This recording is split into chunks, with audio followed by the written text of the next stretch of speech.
Hello everyone, मेरा नाम doctor हर्ष बाला है और मैं एक चाइल्ड स्पेशलिस्ट हूँ। पिछले वीडियोस में आपने जाना कि मेटाबॉलिक सिंड्रोम क्या है और मेटाबॉलिज्म क्या है। अब मेटाबॉलिज्म ख़राब हुआ तो मेटाबॉलिक सिंड्रोम हुआ। तो ये मेटाबॉलिज्म ख़राब किस वजह से हुआ है?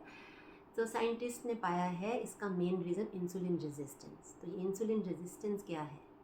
अगर आप अपनी बॉडी के बारे में जानना चाहते हैं तो आपको इंसुलिन रेजिस्टेंस, इंसुलिन, इन सब का पता होना चाहिए।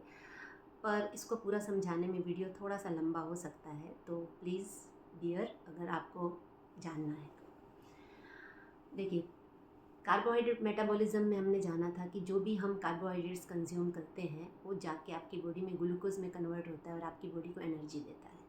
अब आपके हर एक सेल को काम करने के लिए ग्लूकोज चाहिए, लेकिन ये जो ग्लूकोज होता है वो डायरेक्टली सेल्स में नहीं चला जाता है। पहले वो ब्लड में रिलीज़ होता है और उसमें से वो सेल्स में जाता है, और सेल्स में जाने के लिए उसको ट्रांसपोर्टर की ज़रूरत होती है। तो बॉडी के हर एक हिस्से में अलग अलग टाइप के ग्लूकोज ट्रांसपोर्टर्स पाए जाते हैं, जिनको नाम दिया गया है GLUT1 to GLUT7। जैसे फॉर एग्जांपल लीवर और बीटा सेल्स ऑफ पेनक्रियाज में GLUT2 नाम के रिसेप्टर्स होते हैं। स्केलेटल मसल्स और एडिपोज टिश्यू में GLUT4 नाम के रिसेप्टर्स होते हैं। ऐसे अलग अलग टाइप के GLUT7 टाइप्स ऑफ रिसेप्टर्स होते हैं। अब इनमें सबसे इम्पॉर्टेंट जो होते हैं GLUT4 होते हैं। क्यों? क्योंकि ग्लूकोज कंजप्शन मेनली आपके मसल्स में होती है और या फिर एडिपोज टिश्यू में जाके स्टोर हो जाता है। अब छोटा सा लीवर, छोटी सी किडनी, छोटा सा ब्रेन, वो कोई इतनी ग्लूकोज कंज्यूम नहीं करता है जितनी आपकी मसल्स कंज्यूम करती हैं। तो मेन जो है GLUT4 रिसेप्टर्स इसलिए इम्पॉर्टेंट है।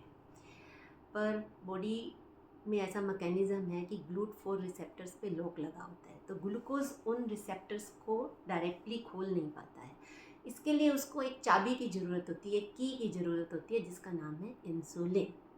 तो इंसुलिन एक बॉडी में बनने वाला हार्मोन है जो पेनक्रियाज नाम की ग्लैंड होती है बॉडी में, और उसके सेल्स, जिनको बीटा सेल्स नाम दिया गया है, वो सीक्रेट करते हैं। ये हमारी बॉडी के लिए बहुत इंपॉर्टेंट है ग्लूकोज के होम्योस्टेसिस के लिए। देखिए, हमारी बॉडी को ग्लूकोज को एक नैरो रेंज में मेंटेन करके रखना पड़ता है। क्यों? क्योंकि अगर ग्लूकोज कम होगा तो एनर्जी नहीं मिलेगी, उसको हाइपोग्लाइसीमिया बोलते हैं। और अगर ग्लूकोज बढ़ जाएगा तो वो सेल्स के लिए टॉक्सिक होता है। और वो कैसे टॉक्सिक होता है वो हम आगे के वीडियोज़ में बात करेंगे। अभी के लिए आप इतना जानिए कि वो टॉक्सिक होता है, जिसको हाइपरग्लाइसीमिया बोलते हैं।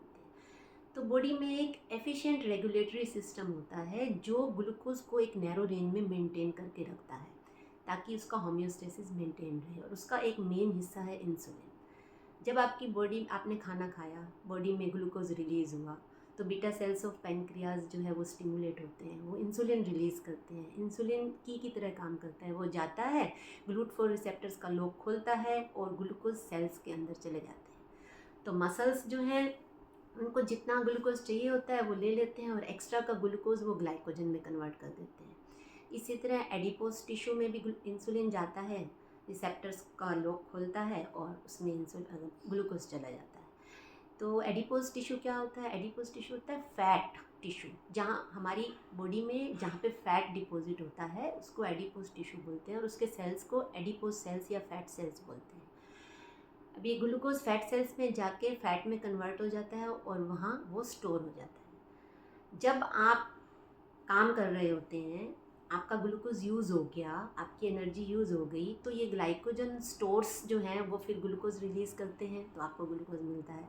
अगर वो भी ख़त्म हो जाते हैं तो एडिपोज टिश्यू में जो फैट सेल्स हैं उसमें जो फैट है वो उसमें से ग्लूकोज रिलीज़ करता है, जिसको लाइपोलिसिस बोलते हैं। तो आपकी बॉडी जब खाना नहीं भी आप खा रहे हैं तब भी ये ग्लाइकोजन और एडिपोज स्टोर्स जो हैं वो आपकी ग्लूकोज की नीड को पूरा करते हैं। देखिए, पहले के टाइम में क्या होता था कि लोगों ने सुबह खाना खाया, फिर अच्छा बहुत ज़्यादा काम करना पड़ता था उन्हें, और खाने का भी ठिकाना नहीं होता था, जितने बजे मिल गया। तो फिर जो है उनको भगवान ने ऐसा मैकेनिज़्म दिया था कि ग्लाइकोजन और एडिपोज टिश्यू उनकी ग्लूकोज की नीड को पूरा करते थे जब ग्लूकोज रेडी अवेलेबल नहीं होता है। पर अभी के टाइम में क्या है कि फ़िज़िकल एक्टिविटी तो कम हो गई है, पर खाना खाना तो हर टाइम अवेलेबल ही है। ब्रेकफास्ट किया, फिर चाय ली, फिर लंच किया, फिर से टी ब्रेक हो गया शाम का, फिर रात को फिर से डिनर हो गया। तो ग्लूकोज की कोई कमी होती नहीं है बॉडी में। तो इसीलिए आपके ग्लाइकोजन स्टोर्स और एडिपोज टिश्यू के स्टोर ज़्यादा यूज़ होते नहीं हैं। ग्लूकोज आए जा रहा है बॉडी में, लेकिन काम फिज़िकल वर्क हम सामने से उतना करते नहीं हैं। अगर फिज़िकल वर्क करोगे तो मसल्स जो है ग्लूकोज को यूज़ करेंगी और ग्लूकोज लेंगी। लेकिन अब ग्लूकोज बॉडी में पड़ा हुआ है तो बीटा सेल्स जो है वो स्टिमुलेट होते रहते हैं, वो क्या करते हैं, इंसुलिन सीक्रेट करते रहते हैं, क्योंकि इंसुलिन का काम है ग्लूकोज को खपाना, ग्लूकोज को एक नैरो रेंज में मेंटेन करके रखना। तो इंसुलिन बॉडी में बढ़ता जाता है। अब इंसुलिन को ग्लूकोज खपाना है, वो मसल्स के पास जाता है। मसल्स कहते हैं कि हमारे पास तो इनफ ग्लूकोज है, ग्लाइकोजन स्टोर्स भी है, हम कुछ कर तो रहे नहीं है, हमें अभी ज़रूरत नहीं है। तो वो एडिपोज टिश्यूज़ में जाता है। एडिपोज टिश्यूज़ में फैट सेल्स होते हैं। फैट सेल्स का जो नंबर होता है वो इतनी जल्दी नहीं बढ़ता है, लेकिन फैट सेल्स क्या करते हैं कि ग्लूकोज लेके उसको फैट को कन्वर्ट करके अपना साइज़ बढ़ाते रहते हैं। तो ये छोटे से होते हैं और फिर धीरे धीरे फॉर्म सेल्स जैसे एकदम गुब्बारे की तरह बड़े हो जाते हैं। फैट सेल्स बड़े हो रहे हैं तो आपका शरीर भी गुब्बारे की तरह फूल जाता है। ये फैट जाके डिपॉजिट होता है सबसे पहले आपकी हिप्स में और थाइज में, लोअर बॉडी में, और आप ओबीज, आप मोटे होते जाते हैं।